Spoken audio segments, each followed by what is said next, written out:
You are tired, not the kind of tired that sleep fixes, something deeper. You wake up and the first feeling is not energy or purpose, it is a quiet heaviness. You function, you show up, but underneath something is missing, and you have started to wonder if this is just who you are now. Here's the question most people never ask. Is this depression? Or is this what happens when a person lives a life that no longer fits? There is a difference, and understanding it might be the most important thing you do this year. This is what it looks like. You scroll through your phone not because anything interests you, but because stopping feels worse. You go through the motions without any sense the routine is taking you anywhere. You laugh at the right moments, but cannot remember feeling it. You used to want things. Now wanting feels like too much effort. You cancel plans not because you are antisocial, but because performing okayness for 2 hours feels exhausting. Psychologists call this anhedonia, the reduced ability to feel pleasure from things that used to bring it. It is a marker of clinical depression, but anhedonia also shows up when a person has lived out of alignment with their values long enough that the nervous system begins shutting down responses to conserve energy. Your brain is not broken, it is deprioritizing reward signals for a life it has determined is not worth getting excited about. Think about a plant in the wrong soil. It goes quiet. It stops reaching. It conserves what it has.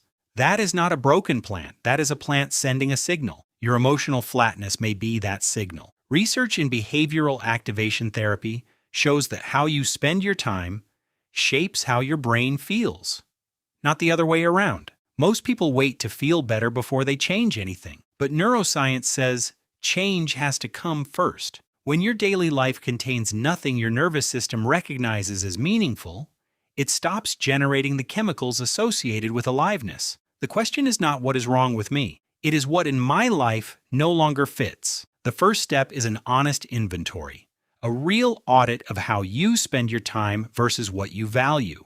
Psychologist Stephen Hayes calls this values clarification. You list your days honestly and ask whether those hours reflect anything you chose deliberately or whether they accumulated around you. Most people discover large sections of their life were never chosen. You spend 4 hours on tasks that leave you feeling nothing and 20 minutes on things that make you feel like yourself.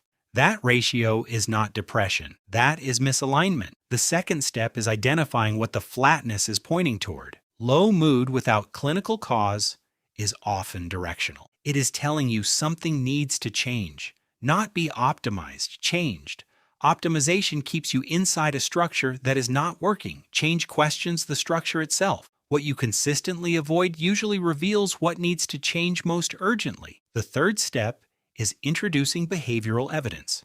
Your brain updates its predictions based on what you actually do. This means deliberately introducing one small experience per week that some quiet part of you is still curious about. Research shows even brief contact with intrinsically motivated activity begins restoring dopamine sensitivity. You used to paint. You pick it up for 30 minutes, not to be good at it, but to remember what it felt like to do something entirely yours. That 30 minutes is evidence your brain uses to update whether life contains anything worth reaching for. The fourth step is changing one structural thing.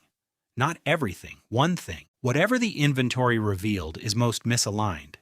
The brain treats uncertainty as danger. Known misery feels safer than unknown possibility, but the cost of staying is paid in the currency of your aliveness. You have known for 2 years the job needs to change. Waiting for clarity before acting is like waiting to feel hungry before learning what food is. Movement creates information that stillness never will. Think of your emotional state as a weather report, not a life sentence. Weather describes current conditions. When conditions change, the weather changes. You are not a person who lost the ability to feel.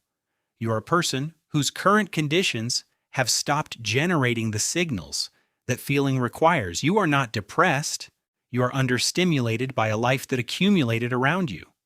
Somewhere underneath the heaviness, that quieter version of you that still knows what it wants has not disappeared. It is waiting for conditions to change. Your job is not to fix yourself. Your job is to change the soil. Subscribe to Mad Psychology for more. And in the comments, tell me one thing you know needs to change but have been avoiding. Just naming it